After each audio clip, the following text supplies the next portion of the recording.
Sí.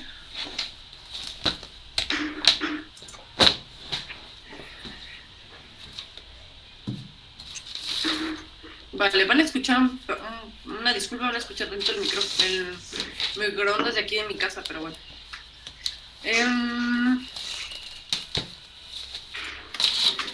Vamos con la revisión. Vamos a empezar por la primera presentación, la tienen aquí.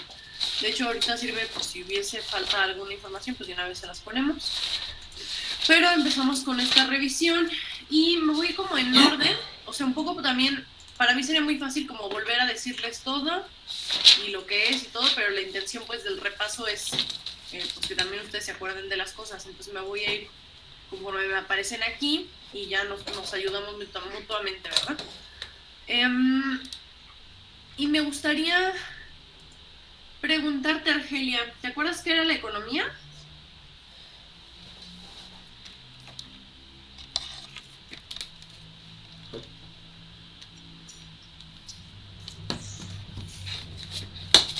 Argelia, ¿estás?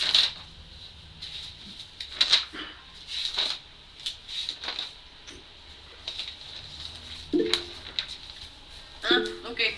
Vale, entonces paso con otra persona. Ashley, ¿te acuerdas qué era economía?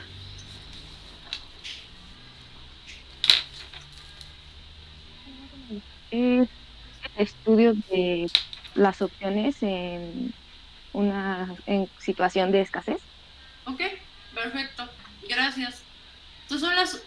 Bueno, ahí falta un poquito. Son el estudio de las opciones en condiciones de escasez y también estudia los efectos más sutiles de las elecciones individuales en el conjunto social. Yo no necesito en el examen que me lo digan con puntos y comas y así de memoria, pero que quede claro que se entiende que estudia qué opciones existen cuando no se puede tenerlo todo y que estudia pues las decisiones que cada individuo de manera separada toma y que tienen finalmente una afectación en todo un conjunto social, ¿sale? Y entonces, Cristian, ¿me ayudas? ¿Te acuerdas que era escasez? Sí, es como una limitación, ¿no?, en la disponibilidad de algún recurso, por ejemplo. Uh-huh. Y bueno, la que yo les puse en el documento dice que una situación en la que la cantidad disponible de algo no basta para satisfacer el deseo de algo. Entonces, básicamente es cuando no podemos tenerlo todo, ¿no? Entonces, tenemos el deseo de tener muchas cosas, pero no necesariamente se pueden hacer. Y pues la economía justamente estudia las opciones que hay en ese panorama, ¿no? Y bueno, recuerden que los dos bienes más escasos son el tiempo y el dinero. Dime, Jesús. Jesús, ¿fue error? Sí, maestra, perdón, error. No te preocupes. Ok, entonces, los dos bienes más comunes pues son el tiempo y el dinero, ¿no? Aquí tengo poder de gasto. Muy probablemente venga una pregunta donde se necesite saber eso. Diana, ¿te acuerdas qué era el ingreso de una persona o de una familia? ¿A qué se refiere la palabra ingreso?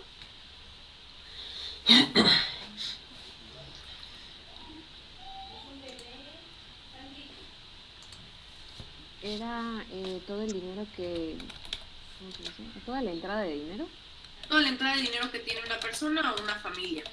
Y después de ahí, ¿te acuerdas qué era rentas? ¿A qué nos referíamos cuando decíamos rentas?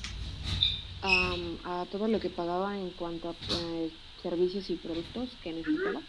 Exacto, entonces nosotros tenemos un ingreso que es todas esas entradas completas que llegan a una persona, a una familia, menos todas sus rentas, que son todas esas obligaciones ineludibles, y lo que queda es el poder de gasto. Es aquello con lo que se puede tomar decisiones de qué se compra y qué no se compra, si se compra carne o se compran frijoles o se compra huevo, o sea, ese es el poder de gasto. Ese restante, cuando le quitamos al ingreso, nuestras rentas o esas obligaciones de dinero, ¿sale?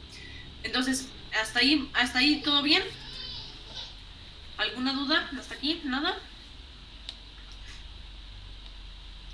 Bueno, de ahí vimos que había 4 tipos de recursos. Dulce, ¿te acuerdas de alguno de los 4? Sí, era la mano de obra, Ujú, el capital, ujú. recursos naturales y el cuarto sí no me acuerdo. Ok, a ver, ¿alguien se acuerda del cuarto? Ya dijeron mano de obra, capital, ¿Emprendimiento? el emprendimiento o, déjame recordar cómo está aquí puesto, iniciativa empresarial, pero sí, básicamente es lo mismo, ¿sabes? Ahora, capital tenía dos líneas, bueno, de hecho tiene tres, pero ¿se acuerdan cuáles dos tipos de capital existían?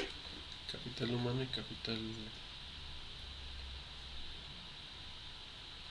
Sí, el capital físico y el capital humano. Ok, ¿te acuerdas, Ashley, cuál era la diferencia entre el capital humano y la mano de obra? Bueno, el capital humano se hacía referencia más a como el valor de las capacidades de las personas Ajá. y la mano de obra era algo más reemplazable, como que solo veía el tiempo y a las personas como un número. Ujú, el tiempo y el esfuerzo, nada más de eso. O sea, como la energía que se gasta y el tiempo, vale. Y bueno, les decía que había tres porque sí existe un tercer tipo de capital que se llama capital intangible. Estoy segura que se los mencioné, no está en el documento. Pero nosotros tenemos, por un lado, tenemos el capital físico. El capital físico es todo aquello que conforma como el dinero o el patrimonio que tiene una empresa y que está compuesto por cosas que son duraderas a más de un año. Nosotros hablamos de computadoras, escritorios, terrenos, camionetas, etcétera, ¿no? Y que todo eso se puede convertir fácilmente en dinero para la empresa. De ahí había un concepto muy específico que se llamaba liquidez. La liquidez, yo les dije que la liquidez era ese algo como qué tan fácil ese capital se podía convertir en dinero. Obviamente el capital más líquido pues es el dinero mismo. De ahí a lo mejor los pagarés o no sé, o sea, qué tan pronto ese algo lo puedo vender o transformar en dinero. Ese es el concepto básicamente de liquidez, ¿no? Entre más fácil se convierte en dinero, más líquido es ese capital. Eso hablamos del capital físico. Después tenemos el capital humano, que está conformado por cosas que finalmente también son patrimonio de la empresa, porque es el conocimiento, las habilidades, los talentos que tienen las personas que trabajan con él. Y existe un tercero que se llama capital intangible. Ese capital intangible es algo que no es tan fácil tocar, porque por ejemplo el escritorio, la computadora, incluso las personas las puedes tocar, pero a lo mejor la credibilidad de una empresa, la cartera de clientes, son cosas que ya no son tan tangibles, pero que también representan patrimonio para las empresas y que también son cosas duraderas y que son esenciales pues para poder tener éxito, ¿sale? ¿Hasta aquí vamos bien? ¿Puedo continuar? Sí, todo bien. Vale. Me paso a la siguiente presentación, que es mercados. ¿Alguien se acuerda cómo podemos definir al mercado? Pues la definición de teoría decía que es un lugar en el que se encuentra la oferta y la demanda y que ahí se determinan los precios. Uh-huh. Básicamente es un lugar teórico porque no necesariamente es un lugar físico donde existen oferentes y demandantes o en su caso oferta y demanda, se determinan precios y la oferta y la demanda pueden comerciar entre sí. Básicamente eso es lo que nosotros tenemos que recordar con nuestras propias palabras que significa pues el mercado, ¿sale? Jacqueline, ¿te acuerdas de algún tipo de mercado? Existen tres tipos de mercados, pero ¿te acuerdas de uno de ellos? Mercado financiero y mercado de trabajo. Ajá, ¿y cuál es el tercero, te acuerdas? Mercado de bienes y servicios. Ajá. Entonces tenemos tres: trabajo, financieros y bienes y servicios. Ok.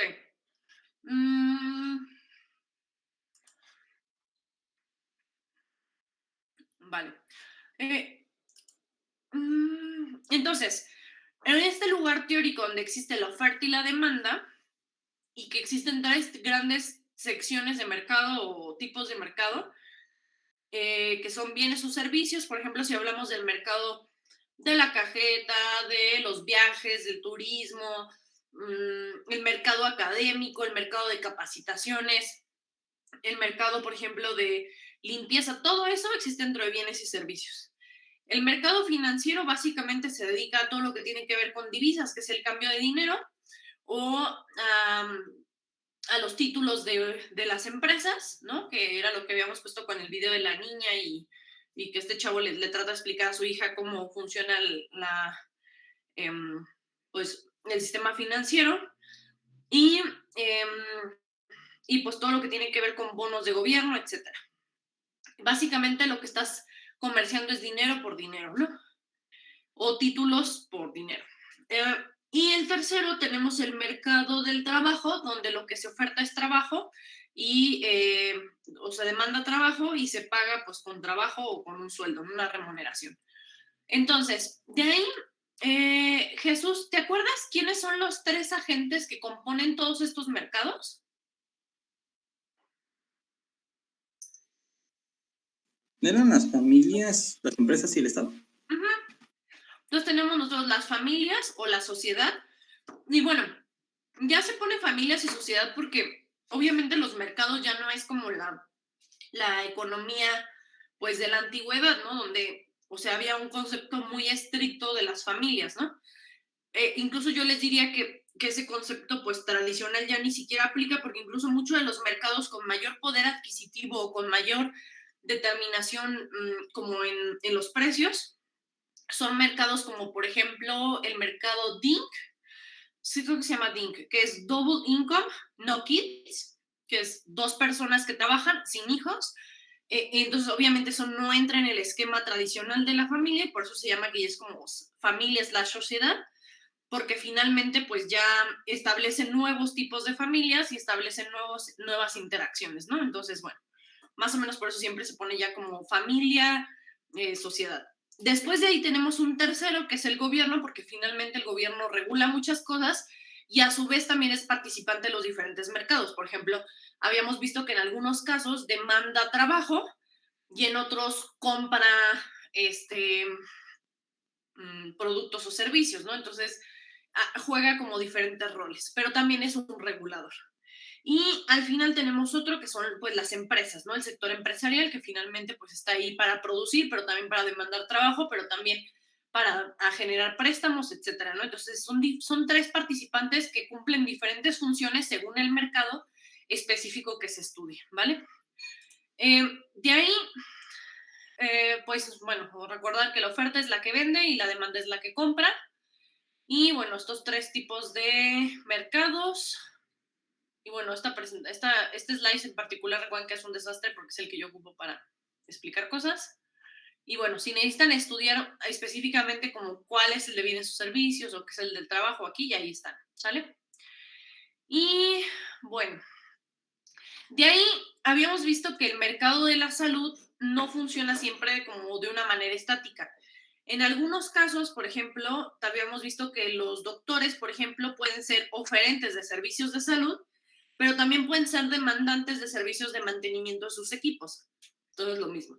Y habíamos visto que en el mercado de la salud también puede llegar a ser más amplio de lo que pensábamos. O sea, por ejemplo, que yo les decía que pueden haber casos en los cuales estemos hablando de empresas de servicios médicos, productores de aparatos electromédicos, a lo mejor proveedores de insumos médicos. Existen por ejemplo, las farmacias, existen, pero es mucho más amplio porque también existen los laboratorios, por ejemplo, incluso pues entra la nutrición, la psicología, la psiquiatría, la odontología, la fisioterapia. Entonces el mercado de la salud es muchísimo más amplio de lo que pues se piensa normalmente, ¿no? Entonces solo que recuerden pues todas las posibilidades dentro de esto que existe. Ahora, esta es la curva de la demanda. ¿Se acuerdan qué comportamiento normal o qué ley obedecía la demanda? ¿Alguien se acuerda? Sí, que entre era más barato, era más solicitado, ¿no? Y viceversa. O sea, la demanda se va a comportar de tal modo que entre más barato sea, más cantidad va a querer comprar y entre más caro se vaya haciendo, pues va a disminuir la cantidad que va a demandar, ¿no? Si no se acuerdan específicamente cómo se grafica la demanda, solo acuérdense de ese comportamiento y ustedes van a poder mismos graficar las curvas con ese comportamiento. De ahí, bueno, existen algunas cosas que hacen que, bueno, aquí estamos graficando solo dinero o precio y cantidad. Entonces, bien importante recordarles que el precio no cambia desplazamientos en la curva. Si hay un cambio de precio, es un movimiento sobre la curva, como por ejemplo aquí el precio 1 y el precio 2, si se fijan, se mueve sobre la curva. A ver, permítanme tantito. Bueno, ¿qué onda? Estoy en clase, ¿qué pasó?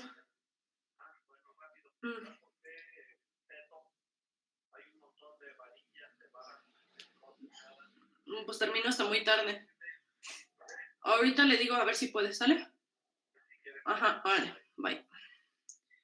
Ok, perdón, chicos. Entonces, si se fijan aquí, por ejemplo, aunque hubo un cambio en el precio, o es más barato o más caro, ese precio es un cambio sobre la curva, no es un desplazamiento. Entonces, el precio nunca genera desplazamientos por sí mismo. Diferente es decir que el precio del bien complementario cambió, pero no es el precio en sí mismo, sino que, por ejemplo, el precio del complementario al bajar, se comienza a demandar mucho ese producto, o sea, se compra más. Entonces, al comprarse más, ya hay un desplazamiento en mi curva, pero no es el precio en sí mismo, sino, o sea, no es un cambio en el costo, sino más bien las interacciones que genera ese precio, ¿sale? De ahí hay cosas que le preocupan a la demanda, o sea, hay variables específicas que la demanda toma en consideración. Una de ellas es la tendencia.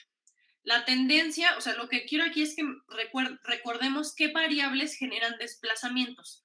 Uno de ellos es la tendencia. Johan, ¿te acuerdas de otra variable que hacía que se desplazara la demanda?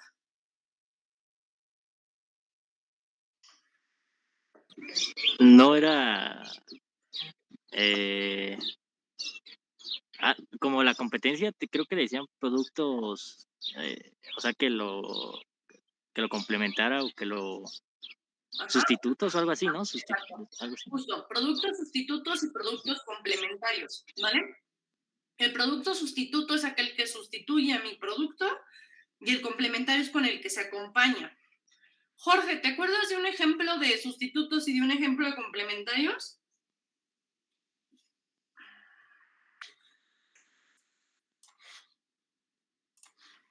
¿De cualquier cosa? Sí, lo que quieras. Pues se me ocurre, no sé, un ejemplo de un teléfono, uno Samsung, y sale uno mejor, que sería, no sé, un iPhone. Entonces sería como que el sustituto. Ok. Y complementario, pues serían todos los artículos que lleva, o que le puedes llegar a poner tu teléfono, no sé, una mica, una funda, una nueva pila. Ok, perfecto. Entonces, habíamos hablado, por ejemplo, aquí los ejemplos que pone Jorge son muy buenos porque en uno tienes el sustituto, que es otro celular, y por otro lado tienes los complementarios, que son, no sé, los audífonos, el smartwatch, la mica, etc. Y yo les decía que podían ser complementarios, o sea, más bien sustitutos muy cercanos, como por ejemplo Cinemex con Cinépolis, pero también pueden ser lejanos porque a lo mejor es el cine con el restaurante o el cine con la cafetería. De alguna manera podrían llegar a sustituirse. O sea, si tú sales con tus amigas, decides, ¿vamos al cine o vamos al café? O sales con tu pareja, podríamos ir al Cinemex o al Cinépolis, pero ¿qué te parece si mejor vamos a dar un paso al centro o mejor vamos a cenar, ¿no? Entonces, vamos, que hay sustitutos muy cercanos, hay sustitutos como más lejanos. Entonces, aquí ya llevamos cosas que pueden generar desplazamientos a la derecha o a la izquierda. Uno es la tendencia, ¿no? O los gustos de las personas. Dos, productos sustitutos y complementarios. ¿Alguien se acuerda de algo más que generaba desplazamientos? A ver, Diana. El poder adquisitivo. El poder adquisitivo. O sea, aunque los productos se queden al mismo precio, pero si la gente le llegó el aguinaldo, es más probable que la gente compre más. No porque sea más barato, simple y sencillamente porque tienen más dinero, ¿vale? ¿Qué más? ¿Qué más genera desplazamientos? A ver, Ashley. El aumento de la población. El aumento de la población es mera estadística, o sea, hay más gente que compra ese algo, ¿no? Cambiaron de 100 personas a 200. ¿Se acuerdan de otro más?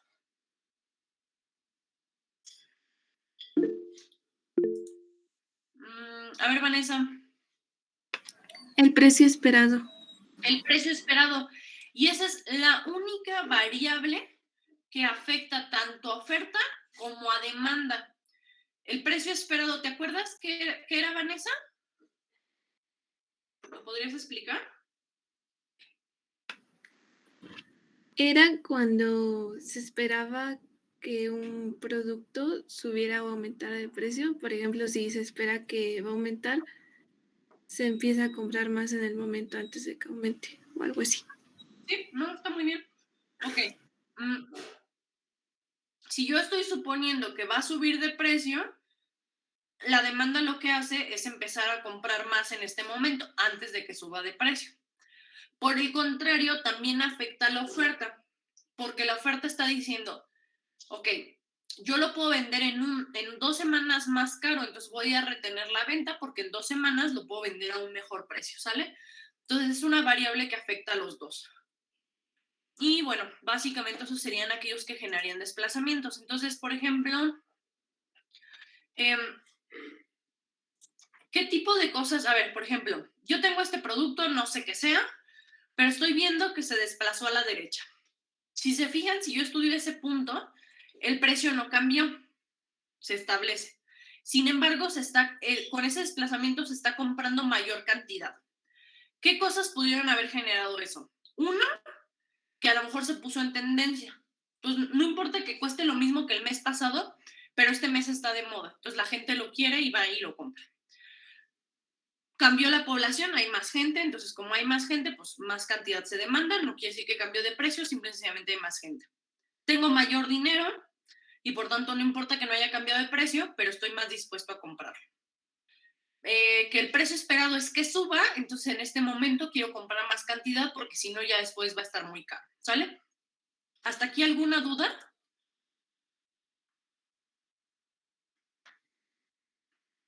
Creo que todo bien. Ok. De ahí, desplazamientos a la izquierda, por ejemplo, que el bien, a lo mejor el bien complementario, a ver, si este se desplazó a la izquierda, quiere decir que se está comprando menos. Eso quiere decir, por ejemplo, que el bien complementario está muy caro o no se está comprando tanto.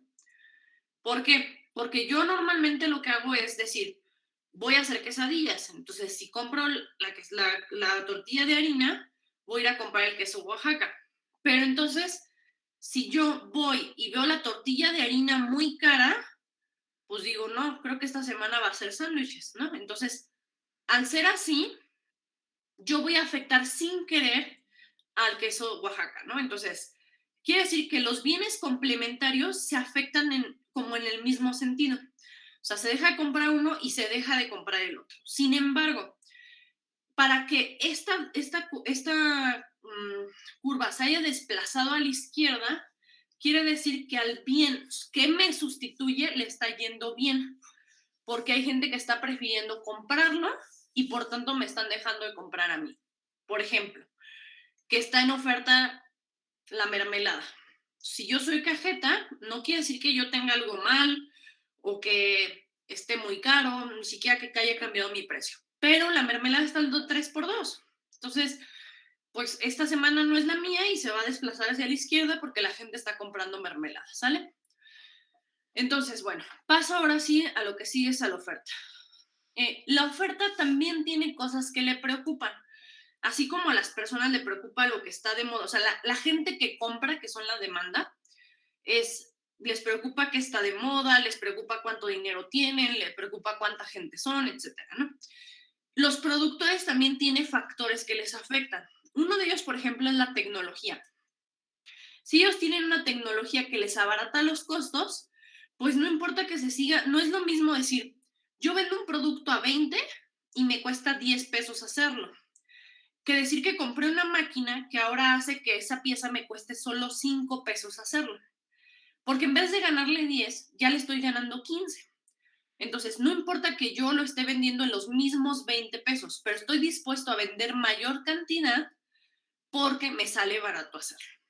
Otra cosa que afecta es el precio de los factores a producir. A lo mejor no es la tecnología, ni la maquinaria, ni mis activos, pero si yo hago lápices y la madera en este punto está barata, yo voy a estar dispuesta a sacar mayor cantidad de lápices, porque ahorita me está saliendo barato producirlos.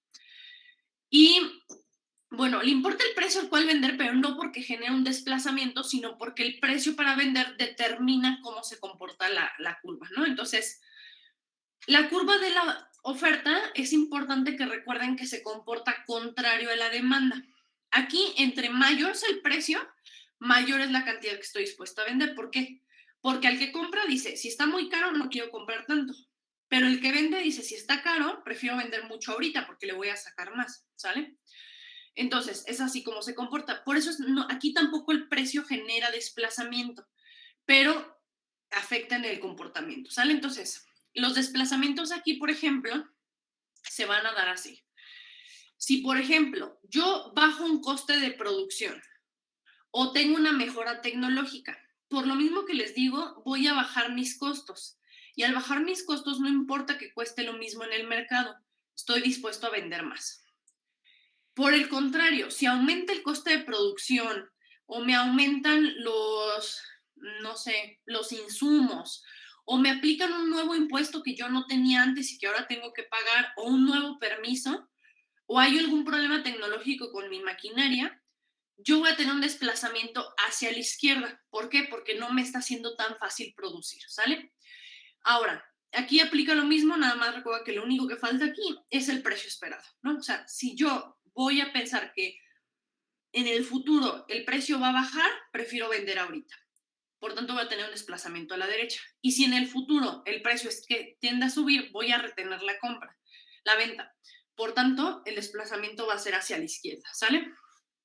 ¿Todo claro? ¿Hay alguna duda, chicos?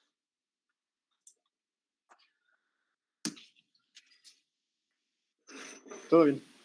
Va. De ahí tenemos una cosa que se llama punto de equilibrio, que es donde compradores y vendedores están de acuerdo en la cantidad y en el precio. Pero existe una cosa que se llama exceso de oferta o escasez de demanda, que lo que tiene que ver es que si yo no produzco, por ejemplo, en este punto de aquí, y decido producir esto de aquí, lo que va a pasar es que se me va a quedar producto, porque mi demanda está en la cantidad, que en este caso es cantidad asterisco, y yo estoy produciendo cantidad adicional, que sería el Q0. Entonces, esa cantidad de productos se me va a quedar porque la demanda no está dispuesto pues a pagarla. Básicamente es eso. En el caso de que se necesite, o sea, normalmente lo que yo hago en el examen con esto es poner un caso. Y entonces pongo, caso 1 pasó esto, después pasó esto y después pasó esto. Entonces grafica esos 3 movimientos. Entonces lo que van a tener que hacer ustedes es hacer un modelo en equilibrio, que sería, por ejemplo, como este de aquí, donde grafiquen la oferta y la demanda. Todas las curvas tienen que tener nombre y apellido. Entonces tiene que venir el precio, la cantidad, la oferta y la demanda.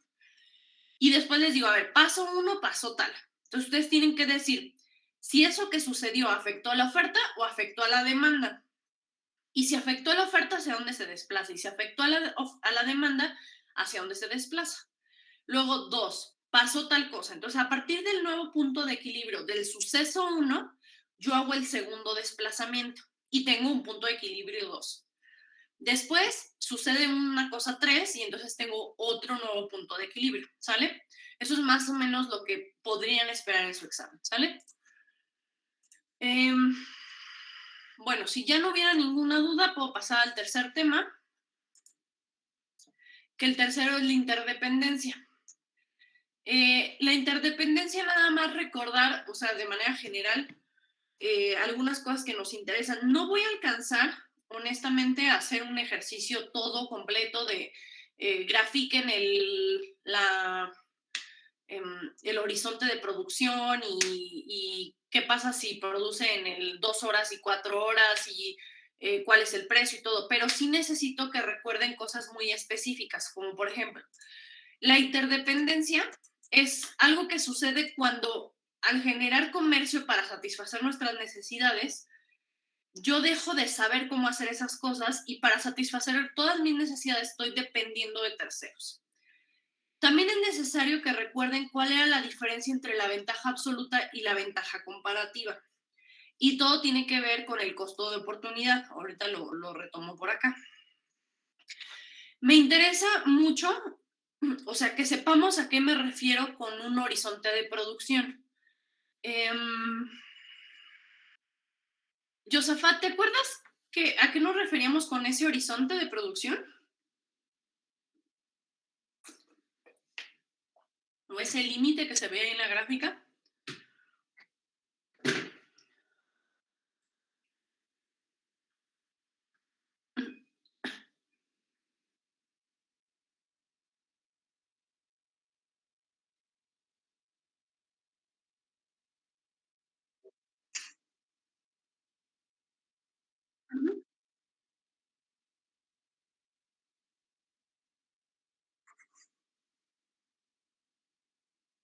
Ok, justo este horizonte está generado por los dos límites de lo que puedo producir si me dedicara yo 8 horas al bien 1 o en su caso 8 horas al bien 2. Entonces el bien 1 estaría en el X y el bien 2 en el Y, ¿no? O digo, perdón, X y Y. Y entonces esta línea, si se acuerdan, cuando yo la grafiqué no puse primero la línea, sino que distribuí de, bueno, ¿y qué pasa si dedico 4 horas y 4 horas o 2 horas y 6 horas? Y sin importar cómo distribuía yo mi tiempo, todos estos puntos llegaban todos al límite. Entonces quiere decir que sin importar cómo distribuya yo mi tiempo, nunca voy a poder pasar ese límite de producción. Toda la producción que puedo hacer yo solo va a estar debajo de ese límite o en esta área como coloreada, pues. Entonces, eso es algo que me interesa saber. Y segundo, ¿se acuerdan por qué decíamos que el comercio generaba ventajas, o generaba bienestar?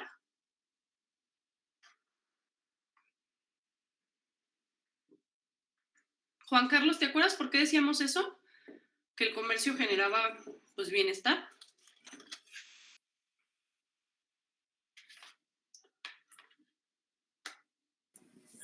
Era porque, bueno, si mal no recuerdo, porque podíamos obtener bienes que nosotros no se nos complicaba más, ¿no? Bueno, algo relacionado a eso.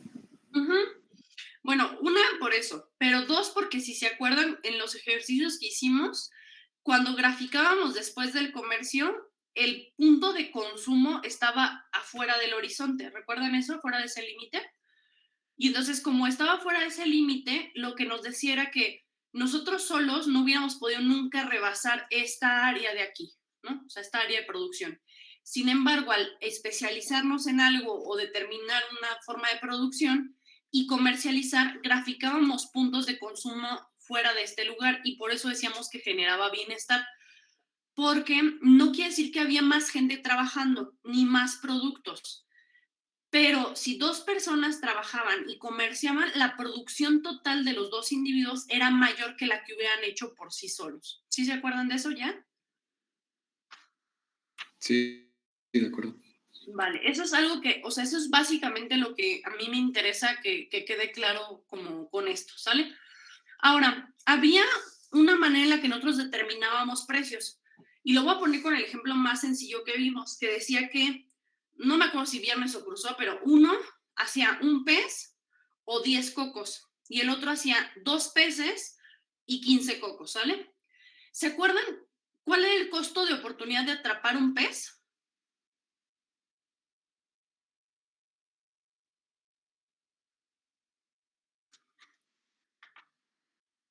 Para uno era perder 10 cocos y para el otro era perder 12.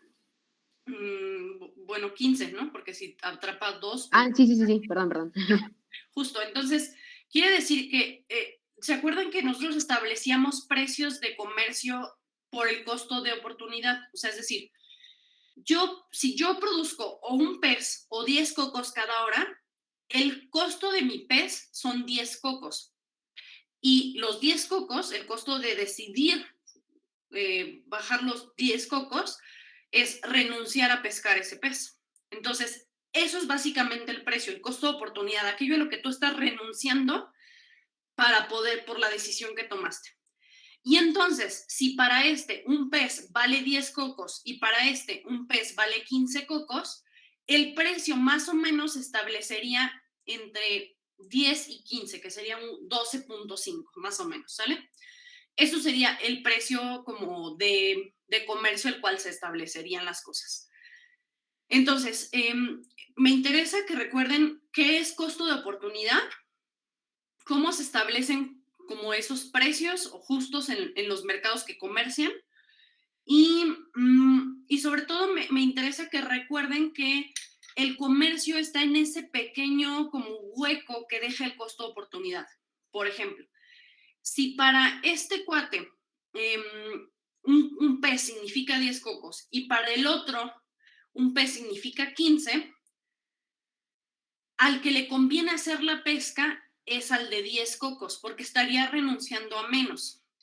Y al de los 15 cocos le convendría que ese cuate se dedicara a la pesca, porque así él podría dedicarse esa hora a pescar 15 y luego otros, o sea, bueno, más bien 30 y luego otros 30 y llevar 60 para comerciar los peces, porque estaría ganando 10 cocos más que si él hubiera decidido pescar. O sea, si ese cuate decide pescar, estaría renunciando a 15 cocos por completos.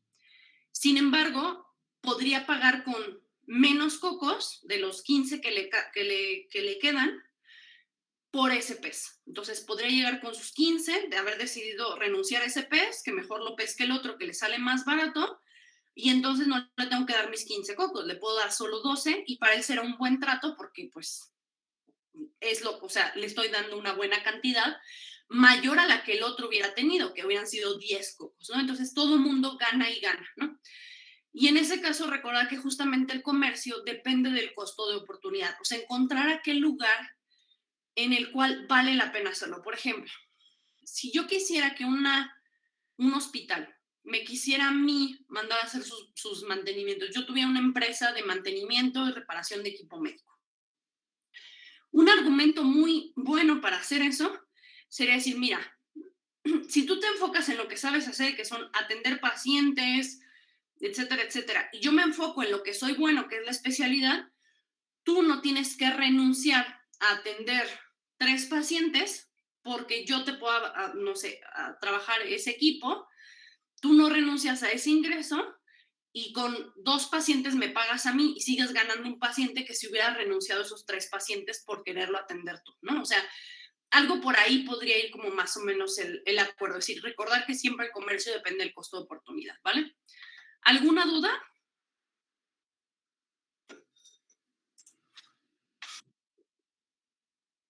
Va. Y bueno, entonces, si vamos bien, me paso al que sigue. O sea, yo estoy tomando en cuenta que pues ya lo vimos todo a profundidad, nada más estoy diciendo dónde más o menos van a ir las cosas del día de mañana, pero si llegara a haber alguna duda, pues párenme, ¿sale? Ok. De ahí, bueno, vimos costos. Había 2 tipos de costos, los costos explícitos y los costos implícitos. Los costos explícitos son aquellos que nosotros vemos porque estamos haciendo la transacción. O sea, si yo vendiera paletas de chocolate, pues estaría comprando la leche y pagando por la leche y estaría comprando el chocolate y pagando, o sea, estoy viendo la transacción, ¿sale? Y por eso nos parece que son explícitos, o sea, quedan explícitos. Dentro de los explícitos existen 2, que son los costos fijos y los costos variables. Ahorita los retomo, ¿sale? Pero también existe un tipo de costo implícito que no se veía porque no es una transacción en sí. Es decir, son costos de oportunidad que los dueños de los nuevos negocios renuncian a. Y como son suyos, a veces se cree como, ay, pues no lo está pagando. O sea, es su dinero, es su local, es su tiempo, ¿no? Y entonces no le está pagando a nadie por su tiempo, no le está pagando a nadie por su dinero, no le está pagando a nadie por su local. Y como no vemos esa transacción, pensamos que no cuesta, pero claro que cuesta, porque el dueño está renunciando a esas cosas para utilizarlas para abrir este nuevo negocio. ¿Se acuerdan? ¿Te acuerdas, Marco Antonio, cuáles eran los 3 tipos de costos implícitos? ¿El de adquirir un cliente? ¿Esos No, son? no, había 3 costos implícitos. No, no lo recuerdo, maestro. ¿No lo recuerdas? Va, a ver, María Cecilia, ¿te acuerdas? Creo que eran los de tierra, dinero y tiempo. Tierra, bueno, yo siempre, o sea, como que ya no tengo como cancionista, pero siempre es como tierra, tiempo, dinero, ¿sale? Entonces, tierra, tiempo, dinero. Tierra, porque normalmente una persona va a ocupar como su casa para abrir su negocio, su cochera o su local o su algo, ¿no? Entonces, lo va a hacer como dentro de su propiedad. Después tenemos tierra, después tenemos tiempo. Entonces, va a renunciar a salarios de trabajo con alguien más con tal de trabajar en ese negocio específico. Y luego dinero, porque va a ocupar sus ahorros para hacer ese negocio, ¿sale? Entonces, no le está pagando a nadie por esas cosas y por eso parece que no tienen un costo, o sea, que no te cuestan, son cosas tuyas. Pero el emprendedor los debe de tomar en cuenta porque al final de cuentas sí le cuestan, está renunciando al sueldo de alguien más, renunciando a sus ahorros que bien le podrían dar intereses en el banco y renunciando a lo mejor a la renta de su casa o de su cochera, de su local, y ya no recibe ese dinero porque lo está ocupando él, ¿sale? Entonces, por eso se consideran implícitos. De ahí, era importante tenerlos en cuenta porque habíamos hablado de que es una manera importante de saber si hay salud financiera en un negocio. Porque no es lo mismo decir, pues yo gané 12,000 pesos en un negocio y me costó 10,000 pesos hacerlo, entonces tuve una ganancia de 2,000. A decir, ok, pero si hubieras rentado ese local, pues te hubieran dado 3,000 pesos y si hubieras trabajado para alguien más, te hubieran dado 4, entonces ya llevas 7 y entonces aparte si hubieras recibido, te hubieras recibido otros 3,000 si le hubieras invertido ese dinero al negocio de alguien más. Pues entonces ya no es tan buen negocio haber hecho eso. Entonces es una manera de tener un termómetro de la salud financiera de nuestro negocio, o sea, saber cuánto realmente estaríamos pagando si sí estuviéramos pagando ese local, si nos estuviéramos pagando intereses por ese dinero que estamos ocupando nuestro y si estuviéramos recibiendo el sueldo de alguien más, ¿sale? ¿Puedo continuar? ¿Hasta aquí van bien?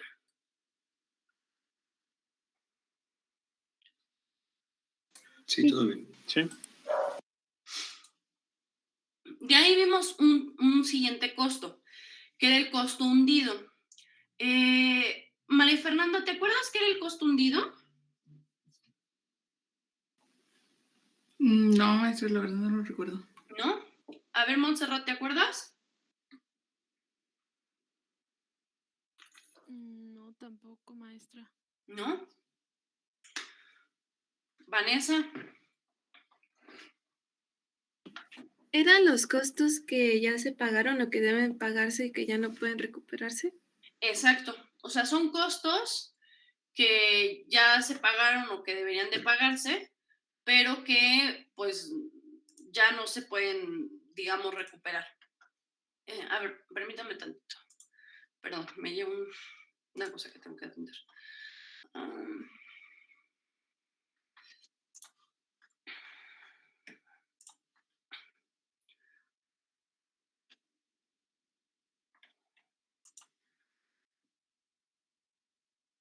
Ok, y entonces, ya, perdón. A ver, déjenme los recupero porque se me perdieron las listas. Ok, entonces, habíamos visto el caso de la farmacéutica que se había equivocado con que quería curar el acné y que lo único que pudo curar fue un hongo de axila, ¿no? Entonces, el costo hundido es aquel costo que ya se pagó de desarrollo y que nadie se lo va a regresar, ¿no? Y que incluso habíamos hablado hasta de las relaciones personales, ¿no? Bueno, o sea, ya llevas 5 años en una relación, pero pues, o sea, nadie te va a regresar esos 5 años, terminas en este momento o no, o sea, ya es un costo que ya se pagó y que tú decidiste pagar. Pero no debe de ser una manera, o sea, a partir de ese punto, ese costo que ya está hundido, que ya se perdió, que nadie te lo va a regresar, no debe de ser una condicionante para decidir comerciar el nuevo producto o no. O sea, lo que debemos de hacer es como, ya tenemos este nuevo producto, ¿y qué hacemos con él? ¿Conviene seguir adelante? ¿Cuánto nos va a costar comercializar el nuevo producto? O sea, y entonces sí tomar la decisión de comercializarlo, ¿sale? ¿Ya se acordaron, María Fernanda y Montserrat? ¿Con eso? Sí, maestra. Va, ok.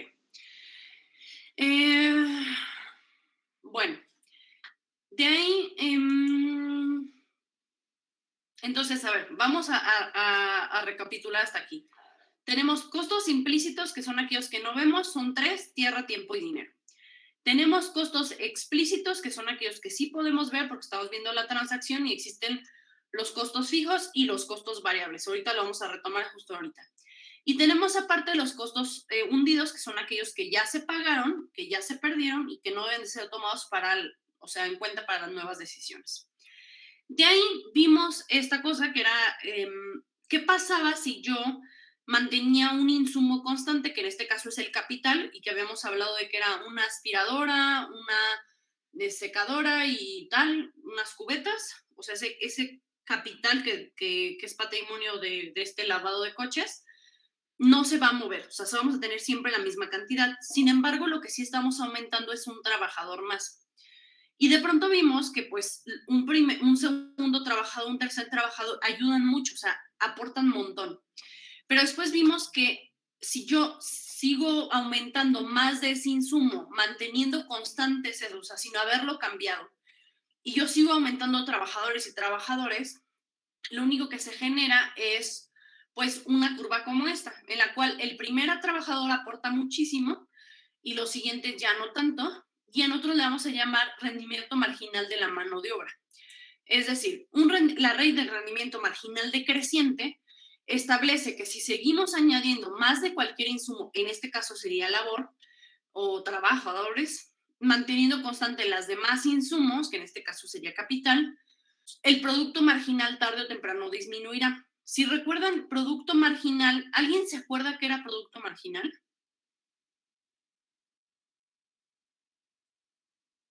¿No era lo que te costaba obtener uno extra? Uh-huh. ¿Cuál es el costo de producir una unidad adicional? Entonces, básicamente el producto marginal sería esta pendiente, ¿no? O sea, esa pendiente. Y entonces esa pendiente va a ir disminuyendo porque pues estoy manteniendo un insumo constante y estoy aumentando todos los demás, pero no estoy cambiando estos.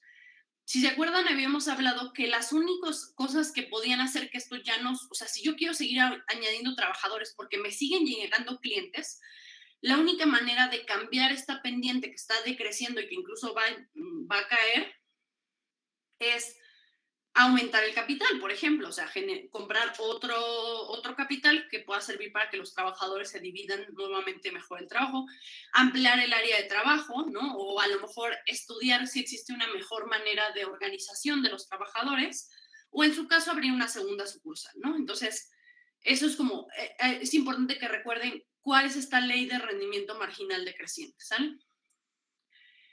Y bueno, de ahí teníamos los costos fijos, variables y totales. Entonces, ya habíamos hablado que existen los explícitos que son fijos y variables.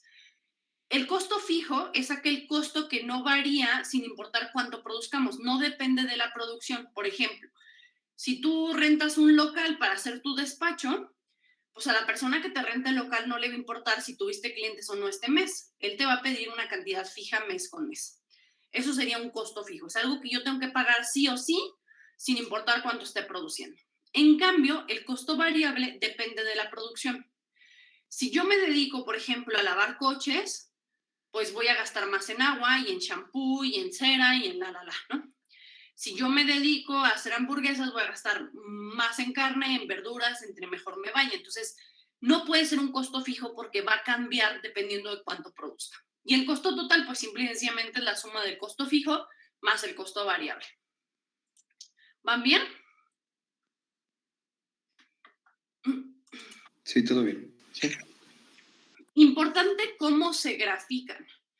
El costo fijo, si se fijan, es una línea recta que no cambia sin importar cuántos coches se están produciendo en la parte de abajo, porque es algo que se tiene que pagar sí o sí y que no varía. El costo variable, por obvias razones, pues se mueve más, ¿no? Es diferente a la curva. Sí cambia dependiendo de la cantidad producida. Y el costo total es simple y sencillamente un desplazamiento de esta curva, porque es como el aumento que tiene como en este punto más los 75, en este punto más los 75, en este punto más los 75, más los 75, más los 75. ¿Los 75 de qué? Del costo fijo, ¿no? Entonces, básicamente en el total donde sumamos el variable más el fijo, genera un desplazamiento de la curva variable, ¿sale? Y bueno, de ahí tenemos, o sea, sí les recomendaría de todas maneras recordar cuál es la fórmula de los costos promedios variables, que en este caso sería costo fijo promedio, costo variable promedio y costo total promedio, que serían estas tres. Y recordar la fórmula del costo marginal, que es este costo de cuánto cuesta producir una unidad adicional, y que básicamente lo que estamos estudiando es la pendiente, y que la fórmula sería la diferencia, digamos, yo estudio la fórmula 1, la 2 o la 3, y digo, ok, la precio final de la fórmula 3 menos precio inicial de la fórmula 2, entre la producción final 3 menos la producción final 30, ¿no? Y eso es el costo marginal. Entonces, sí les recomiendo que tengan, pues claro, cuáles son las fórmulas. Y bueno, me interesa también que tengan muy claro esta gráfica, porque esta gráfica, así como la otra nada más son de los costos fijos, variables y totales, aquí tenemos los fijos, variables y totales, pero promedios. Y si se fijan, yo tengo la costo variable, después el desplazamiento del fijo y el costo total, que sería el average variable cost, que es costo variable promedio, y average total cost, que sería el costo total promedio. Y en este caso, esta gráfica es de los costos marginales. Si recuerdan, donde estas dos gráficas intersectan, que sería este punto 1 y este punto 2, esta franja que se encuentra en medio sería básicamente la cantidad de coches que nos conviene producir bajo estas condiciones. Entonces, nos conviene un poquito más de 90 coches y un poquito menos de 130. Porque, ¿qué pasa ahí? Si se fijan aquí, los costos marginales, que es el costo de producir una unidad adicional, es muy bajo. O sea, es muy bajo el costo marginal aquí. Entonces, quiere decir que me cuesta muy barato hacer esa producción adicional. Sin embargo, no me conviene tanto porque estoy lavando muy poquitos coches. En cambio, ya por acá, por ejemplo, el costo marginal de producir una unidad adicional se está volviendo muy caro. Y se está volviendo muy caro sobre todo porque yo a la gente está estorbando la una con la otra y tengo este rendimiento marginal decreciente. Pero entonces ni me conviene ni producir tantos coches, pero que me salgan súper caros los marginales, ni donde los marginales me salen súper baratos, pero estoy lavando muy pocos coches. Entonces, donde quedan estas dos intersecciones es una buena fórmula para decidir cuántos producir, ¿sale? Y bueno, nada más recordarles que cuando hablamos de cortos plazos, estamos hablando de un tiempo en el cual al menos uno de los insumos permanece constante, y el largo plazo es aquel en donde todos los insumos podrían variar, ¿no? Entonces, es como la manera en la que se define un corto plazo o un largo plazo. Me gustaría saber si hay alguna duda. ¿Están bien?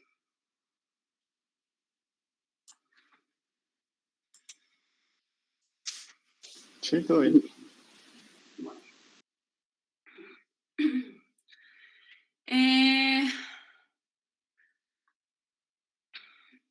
Me paso para Porter. Y ¿se acuerdan? En Porter existían 5 fuerzas.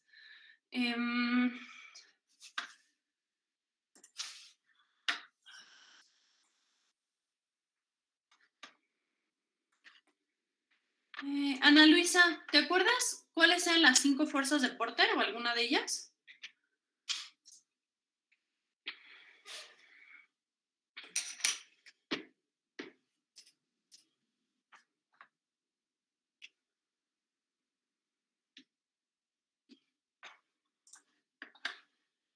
Ana Luisa, ¿nos puedes escuchar?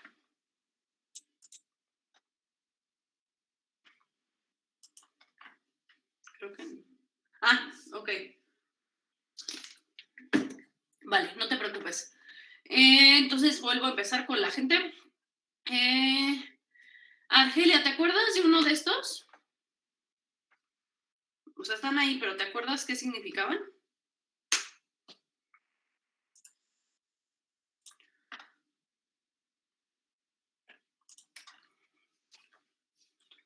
Argelia también tiene problemas con la Ashley, ¿te acuerdas? ¿Qué significa uno o todos? Por ejemplo, ¿a qué se refiere con nuevos entrantes? Bueno, según de nuevos entrantes es qué tan fácil es entrar a a ese mercado. Ok, vale, o sea, es decir, ¿qué tanta gente nueva está entrando a esa industria a la que yo quiero entrar? Cristian, ¿te acuerdas por qué nos importan los proveedores cuando estamos analizando si entrar a una nueva industria o no? Sí, pero creo que era por lo de la disponibilidad también, de que, por ejemplo, los consumibles que vayamos a utilizar, por ejemplo. O sea, es decir, que no nos pongan aprietos el proveedor porque a lo mejor sea el único proveedor en la tierra, ¿no? O que sea la disponibilidad y porque, o sea, los proveedores cuando tienen tanto poder sobre la empresa, pues ejercen mucha presión. De ahí, Diana, ¿te acuerdas por qué los clientes teníamos que analizarlos antes de entrar a una nueva industria? Recuerdo que era algo parecido con los proveedores, era también algo sobre la negociación que podían ejercer. Justo, el poder que tienen como de ejercer poder sobre un negocio, que a lo mejor sean clientes muy específicos, que si esos clientes dicen que ya no les gusta, pues te quedes fuera de la jugada rápido, etcétera, ¿no? Dulce, ¿te acuerdas que era productos sustitutos? ¿A qué nos referíamos con eso? Pues era como lo que como tal podía sustituir lo que tú quieres vender, o sea, ¿qué podía como reemplazarte? Y sobre todo, o sea, dentro de esa industria, ¿qué tantos productos sustitutos tienes? ¿Qué tanto se parecen a ti? ¿Qué tan sustituible eres, no? Si tú decides entrar. Y el 5 estaba determinado por varias cosas. El 5 tenía como varios puntos. Uno tenía número de competidores y equilibrio entre ellos, porque era como qué tanta gente participa en ese mercado, qué tantos competidores voy a tener y qué tan dividido tienen el mercado.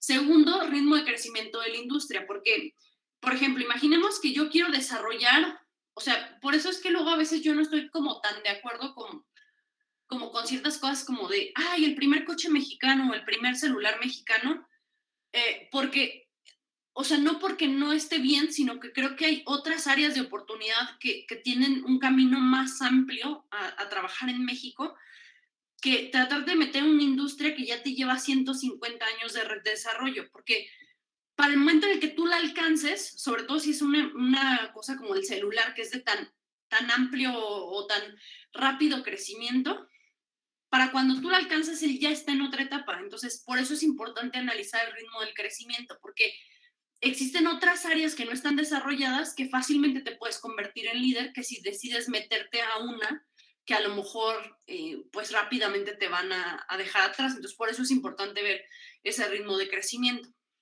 De ahí nos importan las barreras de salida, porque es como, bueno, y si no funciona, ¿cómo me voy a salir de aquí?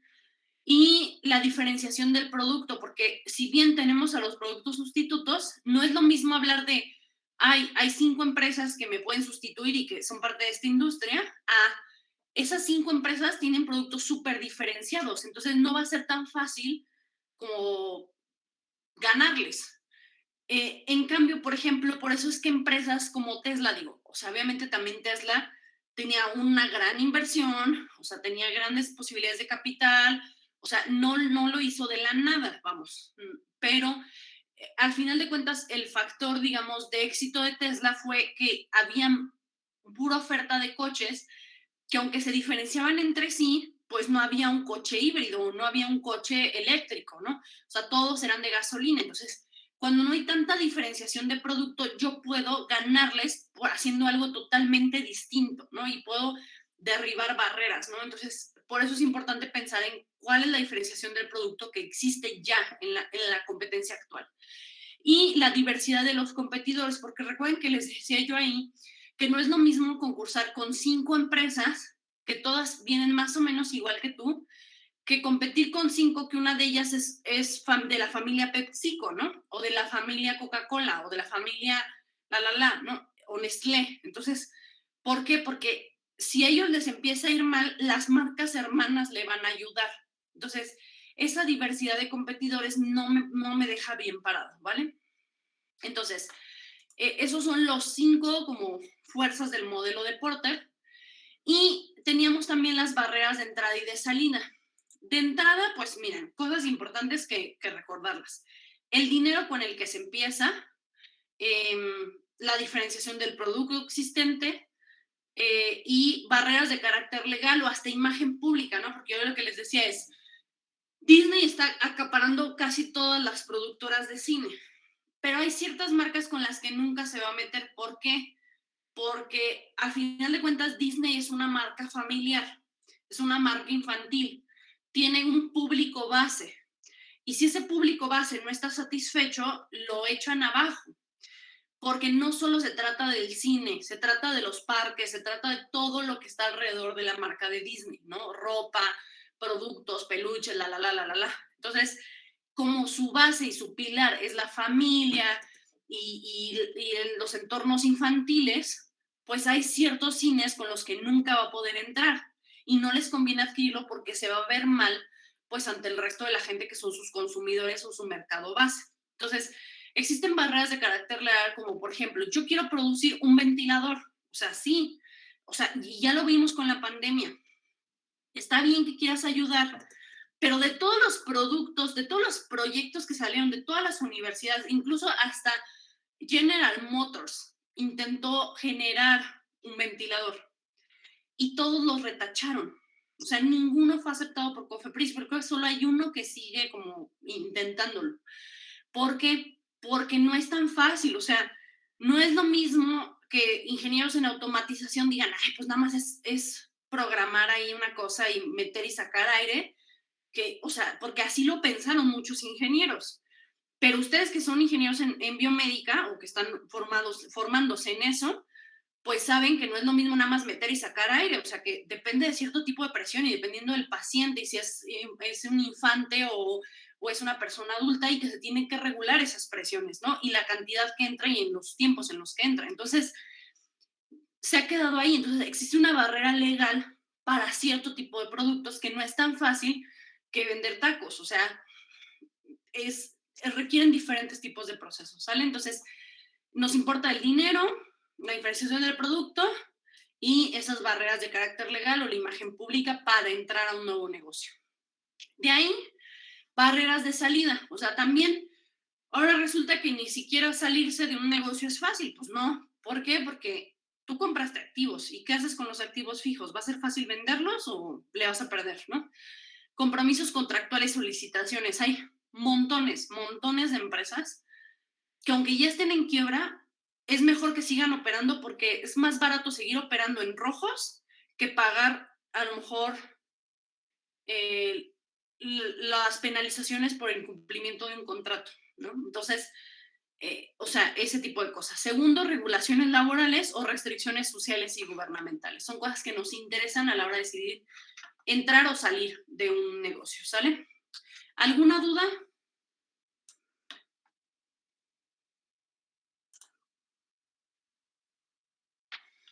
¿Ninguna?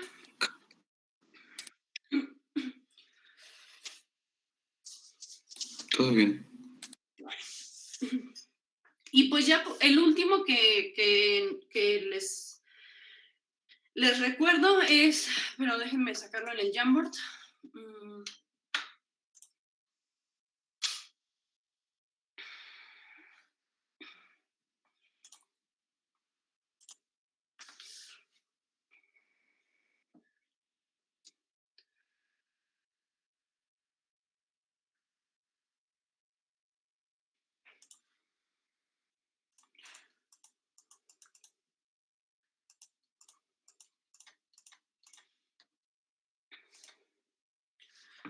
Es el valor presente y futuro del dinero. Ya es lo único que vimos, lo último que vimos, y básicamente solo recordar pues la fórmula de cómo se aplica. Creo que hicimos un ejercicio bastante amplio la clase pasada con el Excel, en donde pues recuerden que si yo no les digo interés simple, siempre va a ser compuesto, porque así es como funciona el mundo, casi siempre es compuesto.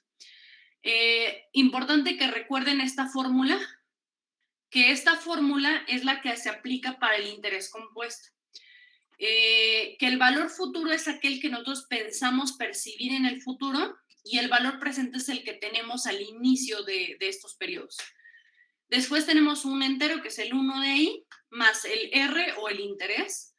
Y tenemos la N, o sea, elevado a la tal, que son los periodos que se van a ocupar. Eso es algo que es necesario que lo revisen. Y la única diferencia sería si fuese un interés simple, que recuerden que el interés simple es esta de aquí, esta de acá. La pueden hacer individual, claro, o sea, podrían decir, a ver, si me dan el 3% el 30% de 100, pues es 30 pesos, ¿no? Y si son 4 años, pues 30 por 4, 120. Entonces, ya se lo sumo al periodo inicial. Y salen con 220 pesos. Sí lo pueden hacer así, pero también está esta fórmula que está aquí, que la única diferencia es que el N, en vez de elevar como a toda lo que está dentro del paréntesis, solo multiplica el interés, ¿sale? Eso es como lo que es necesario recordar.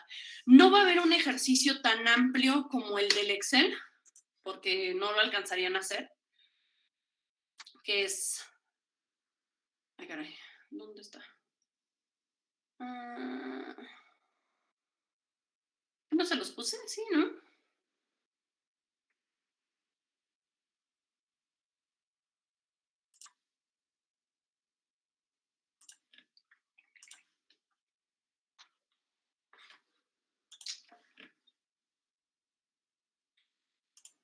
Perdón, es que no lo tenía en tareas.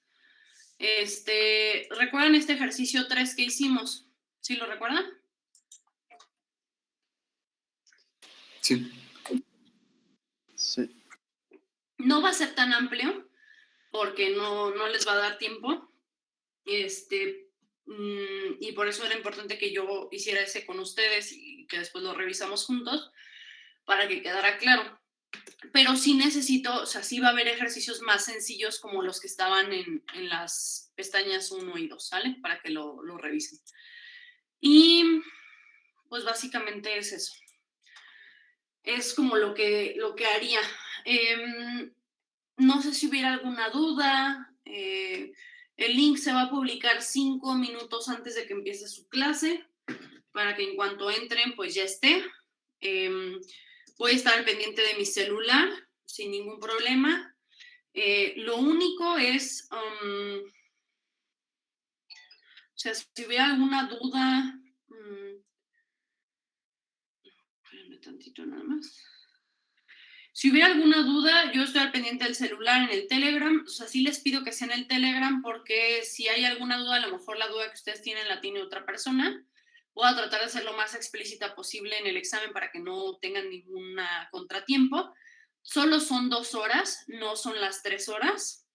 Y bueno, yo lo único que podría ser un problema, pero en realidad no es un problema porque el examen dura 2 horas, que es de las 3 a las 5, es que yo tengo una titulación justo de un chico de biomédica que me la pusieron a las 5 de la tarde, entonces a las 5 de la tarde yo tengo que entrar a esta titulación, que justo es un chico que se titula por un proyecto de prótesis y análisis del elemento finito, que está increíble su proyecto. Y es a las 5. Entonces, a las 5 creo que ya no podría yo atenderlos, pero a las 3 que se publica su link, o bueno, 5 antes de las 3, hasta las 5 de la tarde voy a estar disponible para ustedes por cualquier circunstancia que se presente, ¿sale? El examen es diferente del 41, son diferentes reactivos en diferente orden, así que, o sea, la verdad es que no vale la pena ni siquiera preguntarles. Y pues básicamente es eso. ¿Hay alguna duda, un comentario, algo que necesiten? Dime, Ashley. Maestra, hace rato mencionó de hacer unas gráficas. En que se tengan que hacer, ¿va a haber un espacio en Classroom o algo donde podamos subirlas?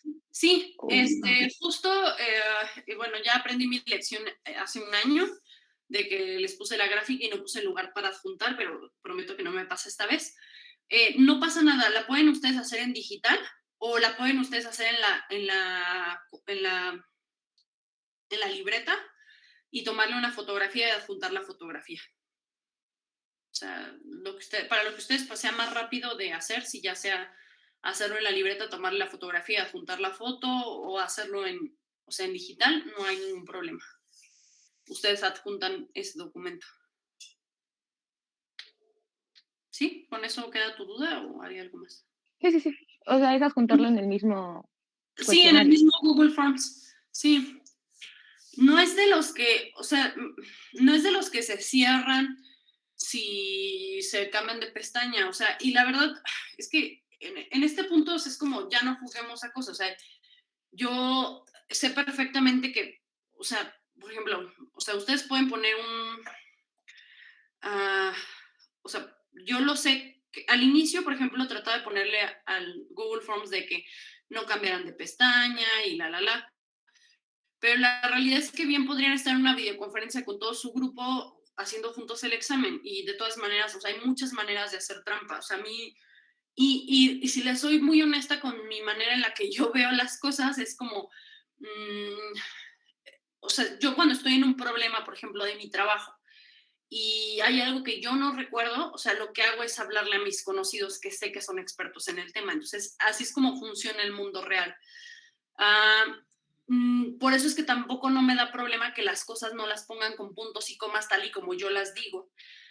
Y para mí sería muy fácil citarlos a un examen presencial la semana que es presencial y así me aseguro de que nadie copie. Pero la realidad es que yo, o sea, mi manera de ver el mundo es que ustedes son adultos y ustedes saben lo que hacen. O sea, no estoy tratando con niños de primaria y pues si ustedes no quieren aprender esto, pues no lo aprendan y ya.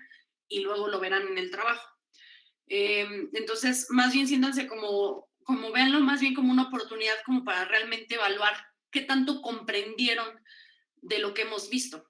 Porque al hecho en el cual ustedes me pueden poner un muy buen ejemplo para la respuesta, o sea, como decirme, costos unidos son, por ejemplo, tal y tal cosa, y entonces a lo mejor no es la definición que yo les puse, pero el ejemplo me hace ver que ustedes entendieron. Para mí eso es más valioso que alguien que se lo aprendió de memoria. Entonces, pues siéntanse tranquilos en el examen, es lo que les pido, o sea, como siéntanse tranquilos, de verdad vayan a ver cuánto aprendieron, es su responsabilidad si hacen trampa o no la hacen. Lo único es como que yo creo que hasta para hacer trampa hay que ser inteligentes, porque el semestre pasado sí tuve que ponerles un 0 a 2 chicas en el examen, porque eran preguntas idénticas, o sea, la respuesta era idéntica, o sea, ni siquiera se esforzaron en tratar de redactarla diferente. Incluso tenían el mismo error ridículo, y no fue una pregunta, fueron 4. Entonces, es como, si lo van a hacer, por lo menos sean inteligentes a la hora de hacerlo y por lo menos esfuércense en tratar de si su compañero se los pasó, pues no manchen, o sea, por lo menos esfuércense en hacer una redacción diferente y no echen de cabeza a la otra persona que aparte les está ayudando. Entonces, desgraciadamente la chica que le copiaron, pues también quedó con el 0. Entonces, o sea, es como, yo soy muy flexible, si se fijan, no soy como de, no le vayan a copiar y o sea, no funciona así el mundo. Pero tampoco quieran conocer la parte mala de mí, entonces solo esfuércense y échenle ganas y confío en que son personas honestas, ¿sale? Si no queda nada más, chicos, pues espero que les vaya bien el día de mañana y nos veríamos el día martes siguiente. Estoy al pendiente del celular, cualquier cosa, con mucho gusto. Muchas gracias. De acuerdo, maestra, muchas gracias. Vale. Gracias, maestra. Buenas noches. Buenas noches. Gracias. Bye.